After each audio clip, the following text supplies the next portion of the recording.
Bayangkan, suatu malam yang sunyi berubah menjadi saksi bisu tragedi yang tidak pernah tercatat dalam buku sejarah dunia. 1.000 tentara dengan senjata lengkap, dengan rasa percaya diri yang menjulang ke langit, melangkah dengan keyakinan bahwa kemenangan ada di tangan mereka. Mereka tertawa, mereka meremehkan, bahkan menantang langit dengan kesombongan yang tak terhingga.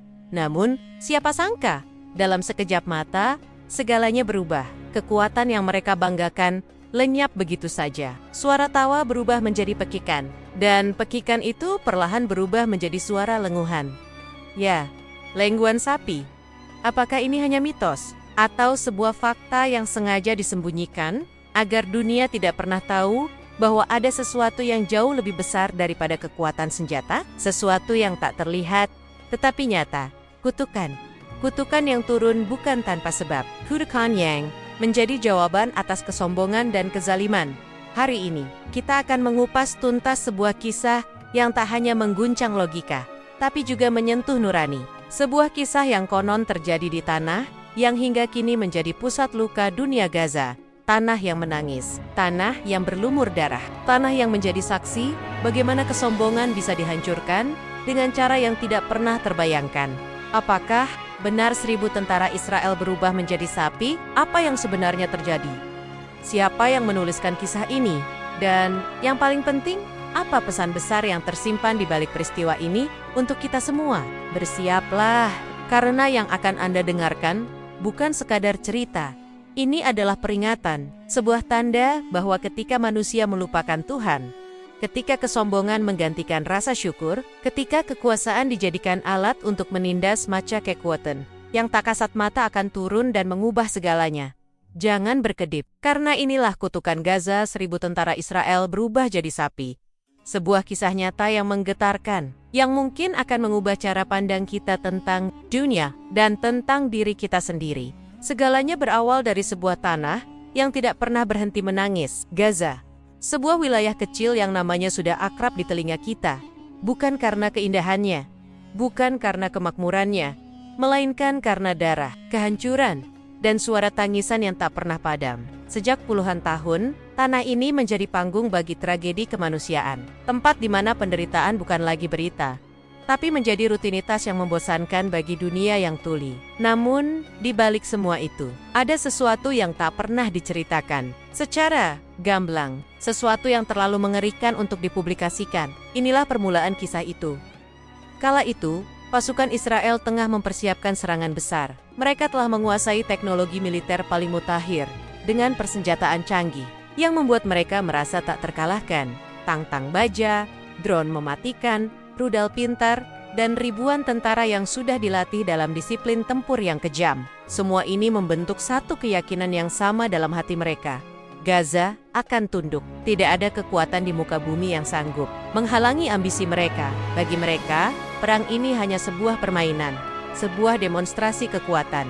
Mereka tidak lagi memandang penduduk Gaza sebagai manusia, melainkan hanya angka-angka yang harus dihapus dari catatan bumi dalam perencanaan mereka.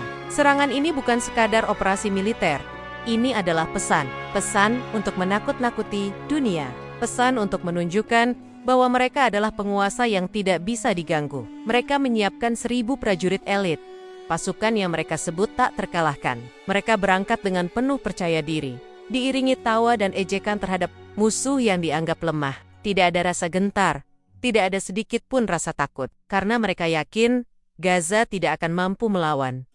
Mereka lupa, ada kekuatan yang tak pernah mereka perhitungkan. Sebuah kekuatan yang tak kasat mata, yang tak tertulis dalam buku strategi. Perang manapun, hari itu, langit Gaza tampak sama seperti biasanya. Matahari menyinari puing-puing bangunan, menyingkap wajah-wajah letih penduduk yang bertahan hidup di antara reruntuhan. Mereka yang tertindas tidak memiliki senjata modern. Mereka hanya punya doa yang keluar dari hati yang hancur, doa yang diiringi air mata, doa yang tak terdengar oleh telinga manusia, tetapi menembus langit, mengetuk pintu kekuasaan tertinggi.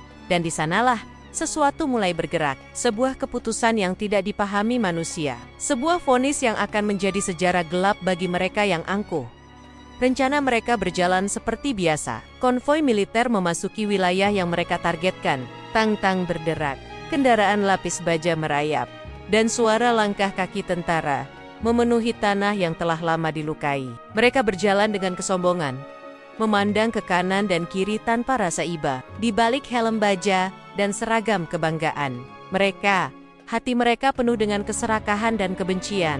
Mereka bukan lagi manusia yang memiliki rasa. Mereka adalah mesin pembunuh yang dikendalikan oleh ambisi penguasa. Tetapi, semakin jauh mereka melangkah, semakin dekat mereka dengan sesuatu yang tak pernah mereka bayangkan. Pada titik ini, kita harus memahami sesuatu.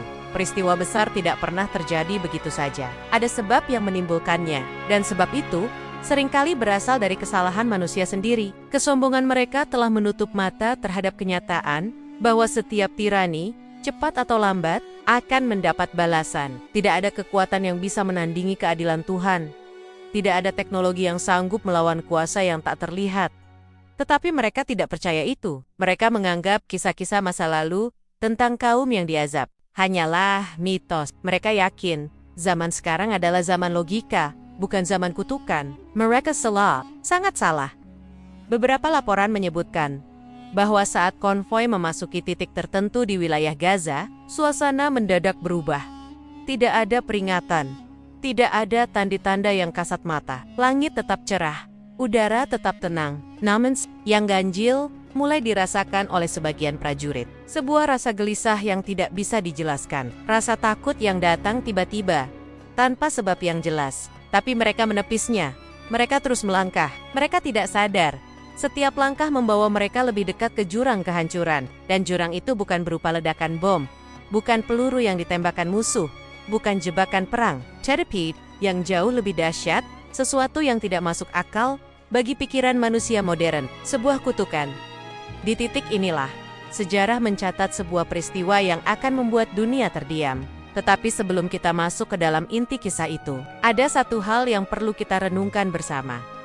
Kekuatan manusia selalu memiliki batas. Tidak peduli seberapa besar teknologi yang kita miliki, seberapa hebat pasukan yang kita bangun.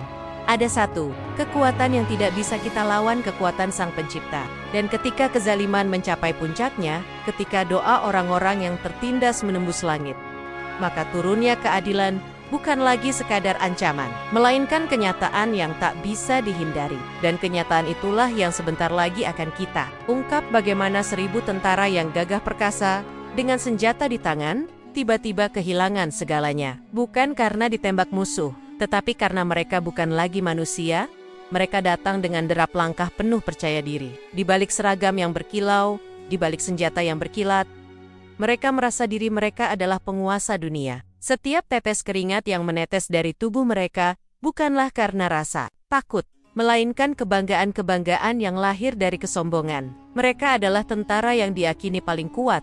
Pasukan yang dilatih untuk tidak mengenal kata gagal. 1000 prajurit dengan perlengkapan militer mutakhir, dengan teknologi yang tak tertandingi, melangkah memasuki Gaza bukan dengan hati yang gentar, melainkan dengan kepala yang menengadah tinggi ke langit, menantang siapapun yang berani melawan. Di dalam benak mereka, kemenangan bukanlah sesuatu yang perlu diperjuangkan, melainkan sesuatu yang sudah ditakdirkan untuk mereka. Mereka yakin tidak ada kekuatan yang bisa menghalangi mereka. Mereka tertawa di antara satu sama lain, mengejek musuh yang mereka anggap tak lebih dari bayangan lemah, yang hanya bisa bersembunyi di reruntuhan. Mereka berkata, apa yang bisa dilakukan Gaza? Mereka tak punya tank, tak punya pesawat, tak punya rudal yang mampu menembus benteng kami. Dan tawa itu bergema, seakan-akan alam sendiri harus tunduk pada kesombongan mereka. Namun yang tidak mereka sadari adalah, setiap tawa yang keluar dari mulut mereka hanyalah gema kehancuran yang sedang mereka ciptakan sendiri. Karena di balik kebanggaan itu, ada sesuatu yang lebih dalam, rasa meremehkan Tuhan. Mereka menantang langit dengan kota-kota yang menusuk. Mereka berkata, jika memang Tuhan mereka kuat, mengapa mereka masih menderita? Jika doa mereka dijawab, mengapa kami masih berkuasa? Kalimat-kalimat seperti itu menjadi nyanyian di antara mereka. Dan di saat itulah, kesombongan berubah menjadi penistaan. Mereka bukan hanya meremehkan manusia, mereka meremehkan Sang Pencipta manusia. Kesombongan adalah racun yang mematikan. Ia membuat manusia buta, dan kebutaan itulah yang membuat mereka merasa bahwa dunia ini bisa mereka genggam. Miracle Loop. Sejarah sudah berkali-kali membuktikan bahwa setiap tirani berakhir dengan kehancuran. Lihatlah kaum-kaum terdahulu yang menentang Tuhan di mana mereka sekarang? Hilang, lenyap, hanya menjadi catatan dalam kitab-kitab. Tetapi kesombongan membuat mereka tuli terhadap pelajaran sejarah. Mereka berjalan di jalan yang sama, jalan yang sudah dipenuhi tulang belulang mereka, yang dahulu juga merasa berkuasa. Di antara pasukan itu, ada yang bahkan menjadikan misi ini sebagai hiburan. Mereka merekam video, tertawa sambil memamerkan senjata, merendahkan lawan mereka di media sosial. Bagi mereka, perang bukan lagi soal hidup dan mati, bukan soal kebenaran atau keadilan. Ini hanyalah sebuah panggung untuk menunjukkan siapa yang terkuat. Dan disinilah letak puncak kesombongan itu. Ketika manusia merasa tidak lagi membutuhkan Tuhan, ketika manusia merasa bahwa mereka sendiri adalah penguasa segala sesuatu, mereka lupa. Semakin tinggi pohon menjulang, semakin besar angin yang akan menjatuhkannya. Tak ada rasa empati, tak ada rasa kemanusiaan. Mereka menatap anak-anak Gaza seperti menatap semut yang harus diinjak. Mereka memandang ibu-ibu yang kehilangan rumah sioliola mereka hanyalah bayangan yang mengganggu pemandangan. Mereka bahkan tertawa melihat reruntuhan yang pernah menjadi rumah bagi sebuah keluarga. Di mata mereka, ini adalah kemenangan. Tapi, di mata Tuhan, ini adalah kezaliman. Dan setiap kezaliman pasti menuntut balasannya. Mereka tidak tahu bahwa langkah mereka sudah mendekati jurang itu. Jurang yang mereka gali sendiri dengan tangan mereka yang dipenuhi darah orang-orang tak berdosa. Semakin jauh mereka melangkah, semakin keras suara kesombongan mereka menggema. Mereka merasa bahwa hukum Tuhan tidak berlaku bagi mereka. Mereka merasa kebal dari segala balasan. Namun justru di saat manusia merasa paling kuat, disitulah titik terlemah mereka. Karena ketika kutukan datang, tidak ada tank yang bisa melindungi mereka. Tidak ada senjata yang bisa menyelamatkan mereka. Tidak ada teknologi yang bisa menahan keputusan Tuhan. Dan itulah yang akan segera terjadi. Mereka terus berjalan, tak menyadari bahwa setiap langkah membawa mereka lebih dekat pada sesuatu yang tak pernah mereka bayangkan. Mereka tidak tahu bahwa bumi yang mereka injak menyimpan rahasia yang akan mengubah segalanya. Mereka tidak tahu bahwa langit yang mereka hina sedang mempersiapkan sebuah jawaban. Jawaban yang tidak datang dalam bentuk bom atau peluru, tetapi dalam bentuk kutukan. Dan ketika kutukan itu turun, semua kesombongan akan hancur. Semua tawa akan berubah menjadi tangis. Semua kepala yang terangkat tinggi akan tertunduk rendah, bukan lagi sebagai manusia, tetapi sebagai makhluk yang mereka anggap hina. Dan itu hanya tinggal menunggu waktu. Segala sesuatu yang besar selalu diawali oleh tanda-tanda kecil. Tidak ada kutukan yang datang begitu saja, tanpa peringatan. Dan disinilah semuanya bermula. Di tengah kesombongan yang memuncak, muncul hal-hal ganjil yang nyaris tak mereka perhatikan. Bagi mereka, itu hanyalah kebetulan. Tetapi, apakah kebetulan bisa terjadi berulang kali? Dengan pola yang sama, hari itu, konvoi militer bergerak dengan percaya diri. Tang-tang baja berderak, senjata canggih siap memuntahkan peluru, dan pasukan berjalan dengan langkah pasti. Tetapi tiba-tiba, sesuatu yang tidak biasa mulai terasa. Udara yang tadinya normal, perlahan berubah. Ada rasa berat, seolah-olah bumi menahan napas. Langit yang cerah mendadak terasa muram. Meskipun matahari masih bersinar, tidak ada awan gelap, tidak ada tanda badai. Tetapi ada sesuatu yang membuat dada mereka sesak. Sebagian prajurit mulai merasa tidak nyaman, tapi mereka menepisnya. Mereka berkata, "Ini hanya perasaan, ini hanya medan perang. Wajar jika ada ketegangan." Mereka tidak tahu, rasa itu bukan sekadar ketegangan. Itu adalah awal dari sesuatu yang jauh lebih besar. Beberapa prajurit mulai mendengar suara yang tidak jelas, seperti bisikan, samar, seakan datang dari tanah yang mereka injak. Mereka berpikir itu hanya suara angin, tetapi suara itu berbeda. Ada nada yang tidak bisa dijelaskan, nada yang membuat bulu kuduk berdiri. Bisikan itu terdengar seperti ratapan, seperti doa yang terulang-ulang, doa dari orang-orang yang mereka anggap lemah. Mereka mulai gelisah, namun komandan mereka tertawa, berkata, "Kalian ketakutan? Ini hanya medan perang, bukan cerita hantu." Dan tawa itu lagi-lagi memencil, seakan menantang sesuatu yang jauh lebih besar dari mereka. Lalu, tanda berikutnya datang. Hewan-hewan di sekitar mereka, anjing militer, Burung yang terbang di atas kepala tiba-tiba berubah perilaku. Ange itu menggonggong tanpa henti, menatap kosong ke arah tanah. Burung-burung berterbangan dengan panik, seperti ada yang mereka takuti. Tapi para prajurit tidak peduli. Mereka hanya ingin menyelesaikan misi dan kembali dengan kepala tegak. Mereka tidak tahu bahwa alam sudah lebih dulu membaca pertanda yang mereka abaikan.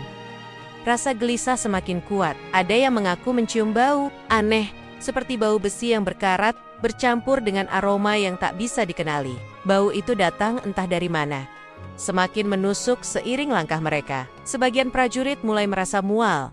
Ada yang muntah, ada yang gemetar. Tapi lagi-lagi, mereka menepis semua tanda itu. Ini hanya psikis, kata mereka. Padahal, tanda-tanda itu terus datang. Semakin nyata, semakin sulit untuk diabaikan. Sampai akhirnya, kejadian yang paling aneh terjadi. Salah satu prajurit yang berjalan di barisan depan tiba-tiba berhenti. Ia menatap tangannya dengan mata terbelalak. Jam berubah pucat. Otot-ototnya bergetar, tulang-tulangnya seolah mengeras. Ia berteriak, "Ada yang salah dengan tubuhku." Tapi sebelum ia selesai bicara, tubuhnya mulai gemetar hebat. Prajurit lain mendekat, mencoba menolong, tapi begitu menyentuh tubuhnya, mereka ikut merasakan sesuatu yang tidak wajar. Seperti ada energi yang merambat, sesuatu yang dingin dan sekaligus membakar. Teror mulai merayap di antara mereka. Satu persatu, tanda itu semakin jelas. Ada yang mendengar suara lenguhan samar, padahal tidak ada sapi di sekitar mereka. Ada yang merasa tulang rahangnya berubah kaku, seperti ada yang memaksa bentuknya berubah. Tetapi komandan mereka tetap keras kepala. Ia berteriak, "Jangan panik, ini hanya ketakutan kalian." Namun kalimat itu terdengar hampa, karena bahkan suara komandan mulai bergetar. Matanya mulai melihat sesuatu yang mustahil. Bayangan tubuh-tubuh mereka sendiri yang memanjang, berubah bentuk. Bukan lagi bayangan manusia pada saat itu, udara semakin berat. Nafas mereka seperti tercekik. Doa-doa orang Gaza yang mereka injak, yang mereka remehkan, kini menggema di sekitar mereka. Tidak ada peluru yang ditembakkan, tidak ada bom yang meledak, tetapi ketakutan yang datang menghantam mereka jauh lebih mematikan.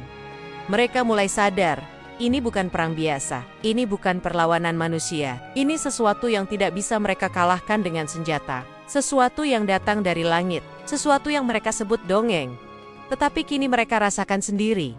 Namun, belum ada yang benar-benar berubah. Baru tanda-tanda, baru bisikan awal. Tetapi tanda-tanda itu cukup untuk menjerat hati mereka dengan rasa takut yang tak pernah mereka kenal sebelumnya. Rasa takut yang lahir bukan karena musuh yang terlihat, melainkan karena kekuatan yang tak bisa mereka pahami. Mereka menatap satu sama lain, berharap ada jawaban. Tapi yang mereka temukan hanyalah mata mata yang penuh ketakutan. Mereka belum tahu, ini baru permulaan. Sesuatu yang lebih besar akan datang. Dan ketika itu datang, mereka tidak akan lagi bisa berdiri tegak sebagai manusia. Dan di titik inilah semuanya berubah. Bukan lagi tanda-tanda samar, bukan lagi firasat atau bisikan, tapi kenyataan yang mencengkera mereka dengan cakar yang tak terlihat. Detik-detik itu hanya berlangsung dalam hitungan menit, tapi cukup untuk meruntuhkan segala kepercayaan diri, kesombongan, dan logika yang selama ini mereka banggakan. 1000 tentara yang berdiri gagah mulai kehilangan bentuknya sebagai manusia. Perubahan itu tidak dimulai dengan ledakan, tidak juga dengan teriakan komando, justru diawali dengan kesunyian yang ganjil. Hening, tidak ada angin, tidak ada suara burung, tidak ada percikan suara langkah. Hanya detak jantung mereka yang mulai memburu, dan mata-mata yang saling melirik satu sama lain dalam kebingungan. Dawn kemudian, tubuh salah satu dari mereka mulai bergetar hebat. Prajurit itu merintih, tangannya meremas tanah, wajahnya menunduk, lalu mendongak sambil mengerang keras. "Tolong, tubuhku, aku tidak bisa menggerakkannya." Tiba-tiba tubuhnya kaku, seperti batu. Suara tulangnya memuai dan meregang terdengar jelas di udara seperti ranting kayu yang dipatahkan.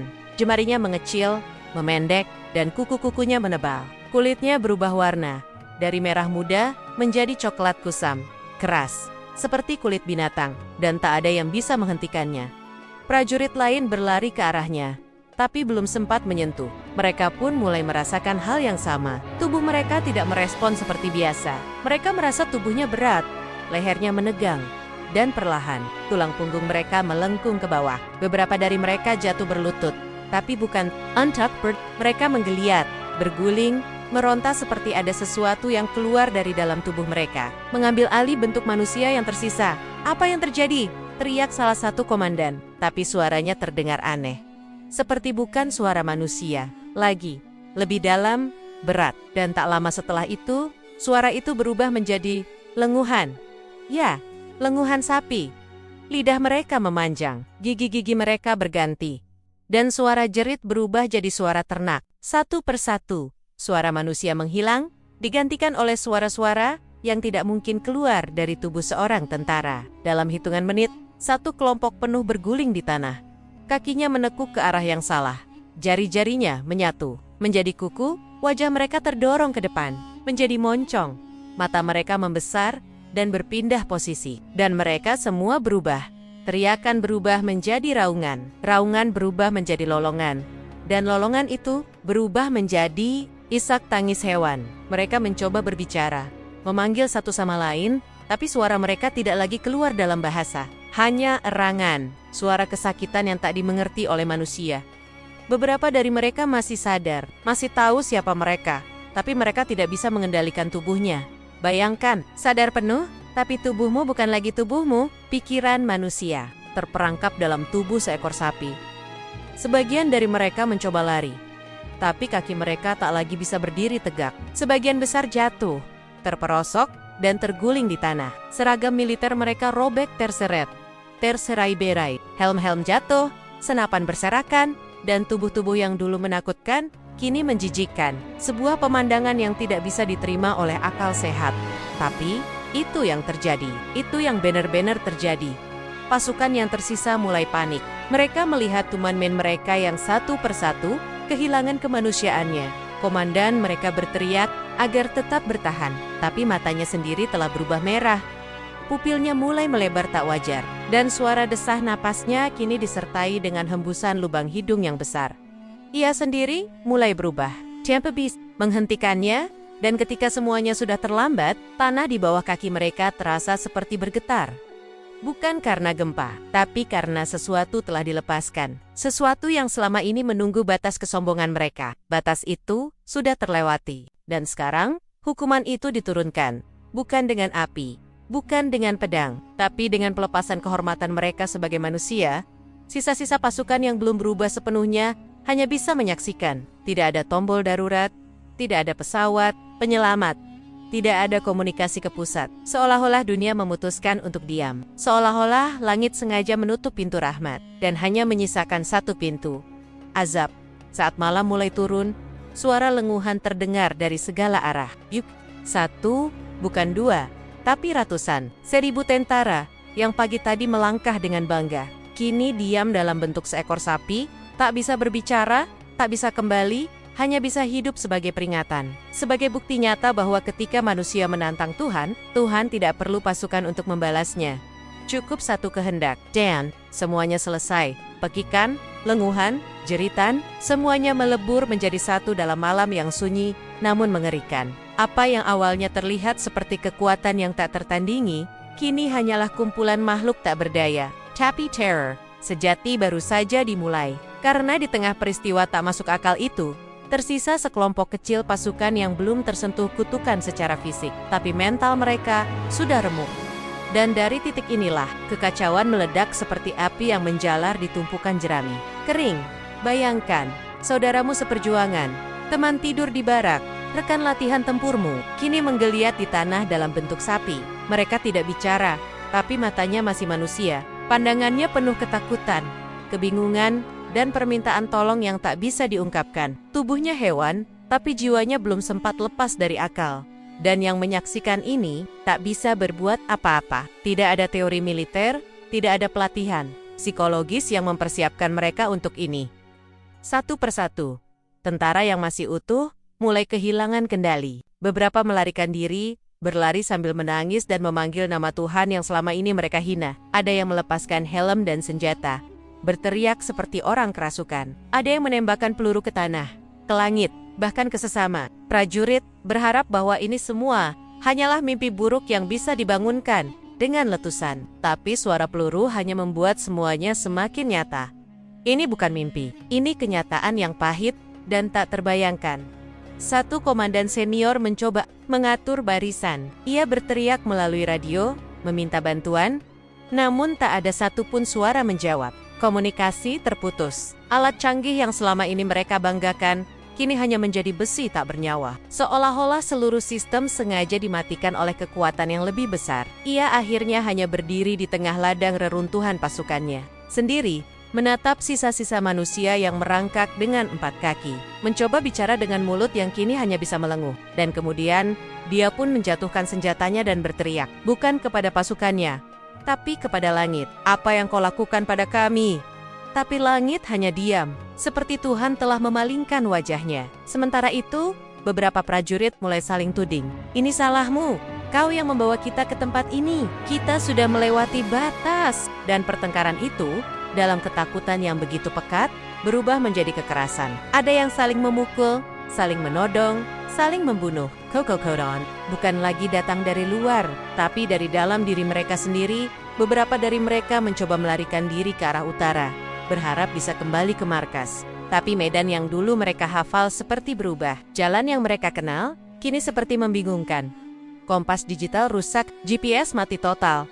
Semua tanda navigasi seperti dihapus. Mereka seperti anak kecil yang tersesat di labirin gelap. Bahkan ada laporan tak resmi bahwa sebagian dari mereka yang kabur menghilang tanpa jejak. Tidak ditemukan lagi, tidak pernah kembali. Hilang seolah ditelan bumi. Yang lebih menyakitkan, mereka yang masih manusia mulai kehilangan kepercayaan bahwa mereka akan selamat. Beberapa terduduk diam, tidak bisa menangis, tidak bisa marah, hanya menatap kosong. Trauma yang menghantam terlalu besar untuk ditangani dalam satu waktu. Ada yang memukuli wajahnya sendiri, berharap bangun dari mimpi. Ada pula yang tertawa. Ya, tapi tawa itu bukan kebahagiaan melainkan pecahan jiwa yang sudah tidak sanggup menanggung beban ngeri yang mereka lihat dan alami. Lalu datang momen paling mengerikan dari semua kekacauan itu. Salah satu prajurit yang masih sadar, melihat rekannya berubah di depan matanya. Proses itu lambat, sangat lembet. Ia melihat bagaimana tubuh itu melengkung, bagaimana suara manusia pelan-pelan hilang, dan dia hanya bisa berdiri, membatu, tak sanggup membantu, tak sanggup lari, hingga akhirnya tubuh sahabatnya itu benar-benar berubah sempurna. Menyari sapi, ia mendekat, menggenggam kepala hewan itu, menatap matanya dan berkata, "Aku tahu kau masih ada di dalam sana." Tapi hewan itu hanya menatap dan menjatuhkan air mata seekor sapi yang dulunya manusia. Pada akhirnya, semua yang tersisa hanyalah kekacauan, tanpa struktur, tanpa komando, tanpa perintah. 1000 pasukan elit yang dulu dipilih karena kehebatan mereka, kini runtuh. Sebagian berubah bentuk, sebagian berubah akal, dan sebagian lain memilih bunuh diri.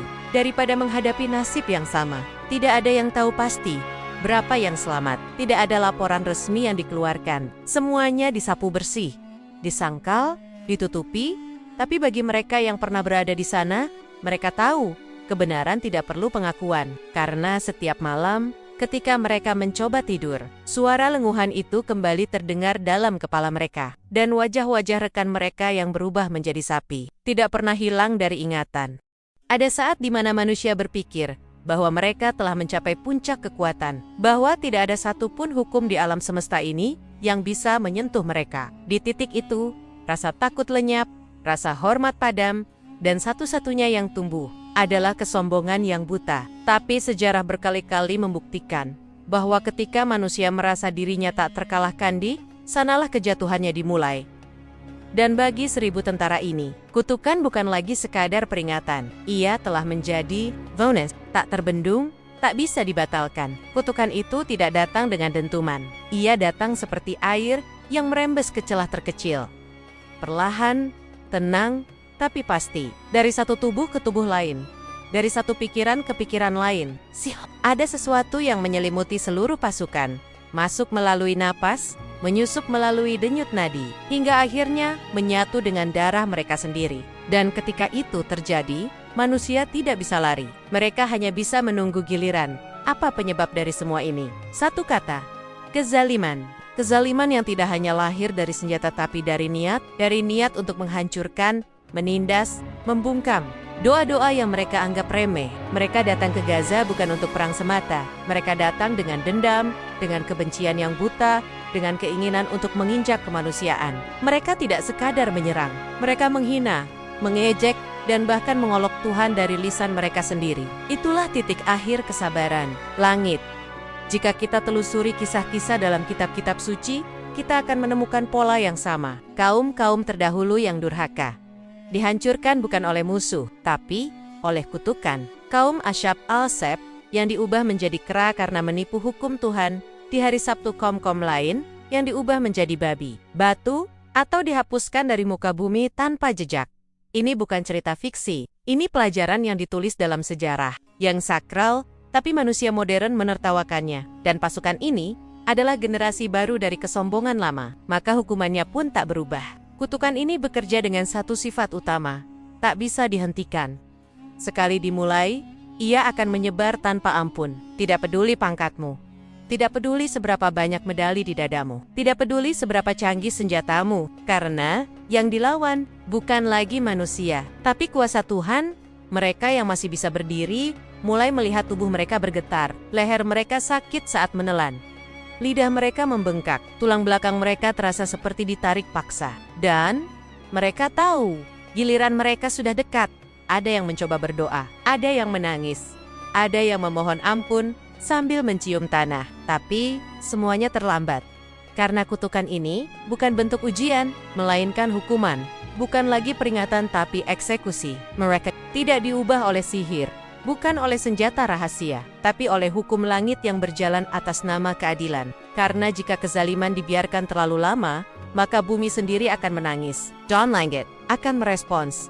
Yang membuatnya lebih menakutkan adalah ini. Perubahan itu menyisakan kesadaran. Mereka yang berubah menjadi sapi masih memiliki memori. Beberapa dari mereka, dalam detik-detik terakhirnya sebagai manusia, masih berusaha menyampaikan sesuatu dengan mata, dengan gerakan tubuh, seperti ingin berkata, "Aku masih ada." Tapi aku terjebak di sini. Ini bukan kematian. Ini lebih buruk. Ini adalah penghapusan identitas, penghinaan mutlak. Tubuh manusia, akal manusia, direnggut. Hanya tersisa insting dalam tubuh hewan. Dan bayangkan, hidup seperti itu. Tidak bisa bicara, tidak bisa menulis, tidak bisa protes. Hanya bisa menatap dan melenguh. Kutukan ini tidak memilih waktu. Ia tidak butuh pengumuman, tidak menunggu pengadilan. Karena ini adalah keadilan ilahi. Don Carrick, ia turun. Semua teori, semua strategi, semua ilmu, tak berguna. Yang berdoa pun tak selalu selamat. Karena kutukan ini menghukum bukan hanya tindakan tapi juga niat. Mereka yang memendam kesombongan dan kebencian dalam hati, ikut terkena, yang diam melihat kezaliman, ikut dihukum. Ini bukan serangan fisik, ini adalah penghapusan martabat secara total. Dan disinilah dunia gagal memahami. Karena media, laporan resmi, bahkan pemerintah, semua bungkam. Mereka tak sanggup menjelaskan bagaimana mungkin pasukan elit menghilang tanpa perlawanan. Bagaimana mungkin tank-tank ditinggalkan begitu saja. Bagaimana bisa ratusan sapi ditemukan di lokasi tanpa sejarah peternakan. Mereka tak bisa menjelaskan, karena penjelasannya tidak ada di laboratorium. Tapi ada dalam kitab, dalam firman, dalam sejarah yang enggan mereka percaya. Kutukan ini menjadi bukti bahwa ketika batas kesombongan dilewati, maka Tuhan tidak butuh banyak cara. Ia cukup berkata, "Jadilah," dan manusia pun tak lagi manusia. Dunia tidak melihat peristiwa ini dengan mata terbuka. Bukan karena tidak bisa, tapi karena tidak mau. Perubahan 1000 tentara menjadi sapi bukanlah berita utama di saluran-saluran besar. Tidak ada breaking news, tidak ada siaran langsung.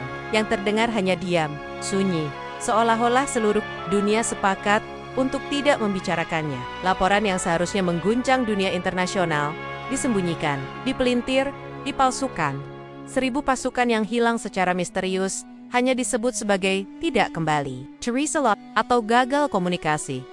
Tidak ada investigasi terbuka, tidak ada data lengkap, tidak ada pengakuan resmi. Sebagian besar dokumen disegel oleh militer, informasi dikunci rapat. Seakan-akan, sesuatu yang sangat memalukan sedang dikubur hidap-hidap di dalam tanah sejarah. Namun kebenaran punya cara untuk keluar. Ada bocoran dari dalam, saksi-saksi yang selamat dengan luka jiwa yang tak bisa ditutupi. Mereka tidak bicara di konferensi pers. Mereka bicara di kamar gelap, dengan suara pelan, dan mata yang selalu basah. Mereka bercerita bukan untuk ketenaran, tetapi karena tidak tahan memendam rasa bersalah. Mereka bilang, "Aku melihatnya sendiri." Mereka berubah, bukan karena penyakit, bukan karena bom, tapi karena sesuatu yang turun dari langit, sesuatu yang tak bisa dijelaskan. Beberapa tentara yang selamat menjalani hidup seperti hantu. Mereka berhenti dari militer, menitap diri, tidak mau diwawancara, tidak mau menyentuh senjata lagi. Karena dalam tidur mereka, suara lenguhan masih menghantui. Dalam benak mereka, wajah teman-teman mereka masih hidup. Dalam tubuh hewan yang tak bisa bicara. Ada juga yang mencoba bersaksi, menyampaikan pada media kecil atau situs independen. Tapi mereka segera dibungkam, diserang, difitnah, ada yang hilang. Ada yang tiba-tiba dianggap gila. Dunia punya cara sendiri untuk menghapus suara-suara yang mengganggu kenyamanan narasi besar dunia ini. Tidak suka kebenaran yang tak bisa dikendalikan oleh logika. Lalu bagaimana dengan para tokoh agama? Sebagian dari mereka tahu. Mereka yang mempelajari kitab tahu bahwa peristiwa ini bukan yang pertama. Bahwa sudah pernah terjadi pada yumit-yumit terdahulu. Bahwa perubahan wujud adalah bentuk azab yang nyata. Tapi mereka juga memilih diam karena bicara soal kutukan berarti menyinggung kekuasaan. Dan menyinggung kekuasaan berarti risiko besar.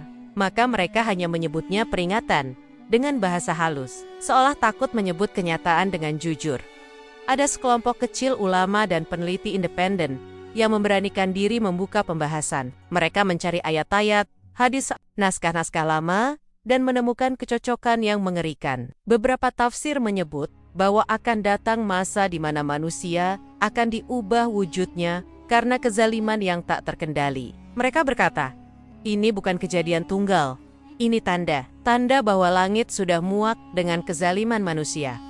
Sementara itu, publik dunia tetap sibuk dengan berita sensasi, gosip selebriti, perubahan algoritma media sosial, drama, politik. Mereka tidak tahu bahwa di suatu tempat, sesuatu telah terjadi yang seharusnya mengguncang kesadaran global. Tapi manusia lebih suka menyangkal, lebih nyaman hidup dalam ilusi, dan kutukan itu dibiarkan jadi legenda, ditertawakan, dijadikan meme, padahal ia nyata, sangat nyata. Ironisnya, di balik diamnya dunia, ada satu komunitas kecil yang mulai bangun. Mereka bukan aktivis, bukan pejabat, mereka adalah orang-orang biasa yang mendengar cerita ini dan mulai bertanya, kalau itu bisa terjadi pada mereka, apakah kita juga aman? Karena yang dihukum bukan hanya mereka yang menindas, tapi juga mereka yang diam saat kezaliman terjadi. Dan dari titik itu, muncul gelombang kesadaran baru, bahwa keadilan Tuhan bukan dongeng, bahwa kutukan bukan mitos, bahwa ada batas yang tak boleh dilanggar. Dan ketika batas itu dilewati, bahkan teknologi pun tidak bisa menyelamatkan kita, karena ketika langit sudah bicara, dunia hanya bisa terdiam. Setiap peristiwa besar, terlebih yang menyentuh wilayah misteri dan azab, bukan sekadar tontonan atau cerita sensasional. Ia adalah pesan, sebuah surat terbuka dari langit untuk seluruh umat manusia, agar berhenti, diam sejenak, dan merenung. Kutukan atas 1000 tentara itu bukan hanya soal hukuman, tapi isyarat, bukan hanya tragedi, tapi pelajaran besar yang seharusnya mengguncang nurani siapapun yang masih hidup dengan hati. Apa sebenarnya pesan dari peristiwa mengerikan ini? Pertama, kita diingatkan tentang batas kekuasaan manusia. Sebesar apapun pasukan, secanggih apapun teknologi, sekuat apapun dukungan politik, semuanya rapuh di hadapan kekuatan Tuhan. Ketika Tuhan berkata, cukup, maka segalanya akan runtuh. Kita hidup dalam ilusi bahwa manusia mengendalikan dunia, padahal segalanya bisa dibalik dalam sekejap. 1000 tentara yang berubah menjadi sapi adalah simbol nyata bahwa manusia bukan siapa-siapa ketika hukum langit turun ke bumi. Kedua, kesombongan adalah awal dari kehancuran. Mereka yang merasa dirinya tak bisa disentuh hukum moral, yang menertawakan doa orang tertindas, yang menganggap nyawa manusia lain tidak berharga, sebenarnya sedang menggali kuburnya sendiri. Sejarah sudah ribuan kali memberi peringatan tentang kaum-kaum yang sombong, tapi manusia selalu lupa. Kesombongan membuat manusia tuli terhadap kebenaran dan buta terhadap dosa, hingga akhirnya kutukan menjadi satu-satunya cara untuk membungkamnya. Ketiga, doa orang yang dizalimi tidak pernah tertolak. Di bumi Gaza, di tanah-tanah yang diluluh lantakkan, di rumah-rumah yang hancur, di wajah anak-anak yang menangis kehilangan keluarganya. Ada jutaan doa yang naik ke langit, dan doa-doa itu tidak pernah sia-sia. Ketika langit diam, bukan berarti ia tidak mendengar. Ketika Tuhan menunda, bukan berarti dia tidak peduli. Tapi ketika saatnya tiba, jawaban atas doa itu datang dengan cara yang bahkan manusia tak pernah bayangkan. Keempat, kutukan ini adalah pengingat bahwa keadilan Tuhan tidak bisa ditawar. Dunia boleh menutup-nutupi, media boleh membungkam, politik boleh memutarbalikkan fakta, tapi Tuhan tidak bisa dibohongi. Apa yang dilakukan dalam gelap akan dibalas terang-terangan. Apa yang disembunyikan oleh lidah akan diadili oleh hati. Tidak ada dosa yang lolos. Tidak ada kezaliman yang kekal. Segala sesuatu ada waktunya. Dan ketika waktunya tiba, Kirot tidak hanya turun, ia menghancurkan. Kelima, kutukan ini bukan hanya tentang mereka, tapi tentang kita, ya Kira. Karena dalam setiap tragedi, Tuhan tidak sedang menunjukkan keburukan orang lain, tapi sedang memperingatkan kita semua, bahwa jika kita melakukan hal yang sama, kita pun bisa mengalami nasib yang sama. Bahwa jika kita membiarkan kezaliman, ikut, menyebarkan kebencian, atau hanya menonton tanpa peduli, maka kita bukan penonton. Kita adalah bagian dari dosa itu sendiri, dan langit tidak membedakan antara pelaku dan pendiam yang mendukung dalam diam. Keenam, hikmah ini mengajarkan tentang pentingnya menjaga hati dan lisan, karena kutukan tidak selalu turun karena perbuatan besar, tapi seringkali dimulai dari niat jahat, dari kebencian yang dipelihara, dari ucapan-ucapan penuh ejekan dan hinaan yang seolah ringan, tapi menembus langit. Manusia sering lupa bahwa kata-kata bisa jadi doa, dan doa yang jahat akan kembali ke pemiliknya dengan cara yang mengerikan. Ketujuh, kisah ini seharusnya menyadarkan kita untuk kembali ke nilai-nilai kemanusiaan dan keimanan, bahwa kekuatan sejati bukan di senjata, tapi di hati yang bersih. Bahwa kemenangan sejati bukan saat musuh hancur, tapi saat kita bisa menahan diri dari membalas keburukan dengan keburukan, dan bahwa keselamatan sejati bukan dalam perlindungan dunia, tapi dalam ridha Tuhan. Kedelapan, kutukan ini membuka mata, bahwa dunia tidak bisa selamanya membungkam kebenaran. Mungkin hari ini kebenaran dikubur, tapi suatu saat, ia akan bangkit, entah lewat saksi, entah lewat kejadian tak terduga, entah lewat kesadaran masif. Dan ketika kebenaran itu muncul, dunia akan terguncang. Maka, bersiaplah, karena setiap kita akan diminta pertanggungjawaban. Di mana kita berdiri saat semua ini terjadi? Di kebenaran, atau hanya ikut-ikutan menyebar kebencian? Dan kesembilan, hikmah terbesar dari semua ini adalah bahwa Tuhan masih memberi kita waktu. Karena jika kita mendengar cerita ini hari ini, berarti kita belum terlambat. Kita masih diberi kesempatan untuk memilih. Apakah kita akan menjadi bagian dari kaum yang sadar dan kembali, atau kita justru sedang menertawakan kisah ini sambil tanpa sadar melangkah menuju kutukan kita sendiri? Kutukan 1000 tentara itu bukan akhir cerita, tapi awal dari peringatan besar bagi umat manusia, bahwa keadilan ilahi itu nyata, bahwa kezaliman itu pasti dibalas, dan bahwa manusia hanya sebaik kadar imannya ketika berkuasa. Pada akhirnya, bukan tentang berapa banyak pasukan yang dikutuk, bukan tentang keanehan perubahan manusia menjadi sapi, tapi tentang pesan sunyi yang ditinggalkan peristiwa ini untuk kita. Manusia modern yang sibuk mencari hiburan dan lupa mencari makna. 1000 tentara berubah wujud, bukan karena virus, bukan karena senjata rahasia, tapi karena sesuatu yang jauh lebih dalam, yaitu murka dari langit. Mereka bukan sembarang tentara, mereka adalah bagian dari pasukan yang berjalan di bumi dengan dada penuh arogansi. Mereka menganggap kekuatan mereka tidak akan pernah terkalahkan. Mereka menertawakan doa orang-orang yang mereka tindas. Mereka lupa bahwa bumi ini bukan milik mereka, bahwa langit punya aturan yang tak bisa dilanggar. Lalu, mereka dihentikan, bukan oleh peluru, tapi oleh kehendak yang tak bisa diukur oleh logika manusia. Diubah menjadi makhluk yang bahkan tak bisa berbicara, yang hanya bisa melenguh, seolah menyesali sesuatu yang tak lagi bisa diperbaiki. Dan dunia memilih diam, berpura-pura tidak tahu.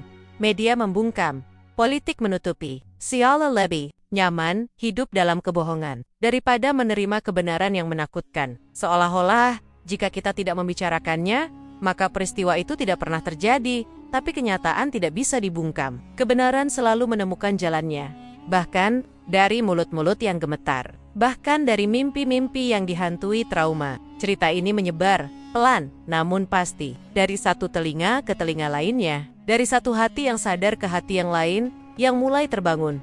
Karena kisah ini bukan hanya tentang mereka, tapi tentang kita yang hari ini masih diberi kesempatan untuk berpikir, untuk memilih, untuk menata ulang hidup kita sebelum semuanya terlambat. Apa kita pernah menyakiti orang yang lemah? Apa kita pernah menertawakan penderitaan orang lain? Apa kita pernah menutup mata saat kezaliman terjadi di depan kita? Karena jika jawabannya ya, maka jangan pernah merasa aman, karena azab tak mengenal batas negara. Kutukan tak mengenal ras. Hukuman dari langit hanya mengenal satu hal, kebenaran dan keadilan. Kisah ini bukan mitos, bukan dongeng dari negeri jauh. Ini adalah peringatan bahwa dunia sudah terlalu lama membiarkan kezaliman menjadi hal biasa. Dan ketika Tuhan mengambil alih, maka logika manusia akan runtuh. Semua teknologi tak berguna, semua jabatan tak ada artinya. Yang tersisa hanyalah jiwa dan penyesalan yang datang terlalu akhir. Maka hari ini, di saat kamu masih bisa bernapas, tanyakan satu hal pada dirimu sendiri. Jika kutukan itu turun hari ini, di pihak mana aku berdiri? Karena ketika langit murka, bumi tak bisa menyelamatkanmu, dan hanya hati yang bersih yang akan bertahan. Kita hidup dalam dunia yang membanggakan kekuatan, teknologi, dan informasi. Tapi pada akhirnya, yang menyelamatkan kita bukanlah kekuatan, bukanlah berita, tapi kesadaran. Kesadaran untuk tidak menjadi bagian dari kezaliman, dan keberanian untuk memilih kebenaran. Meskipun itu sunyi dan berat, jika kisah ini menggugah hatimu, bukan karena dramanya, tapi karena pesan spiritualnya, maka sebarkanlah. Karena bisa jadi, inilah salah satu cara Tuhan memperingatkanmu. Dengan cara yang tak terduga, kita bukan penonton. Kita adalah bagian dari cerita ini. Dan kisah ini belum selesai. Kamu masih hidup. Kamu masih bisa memilih.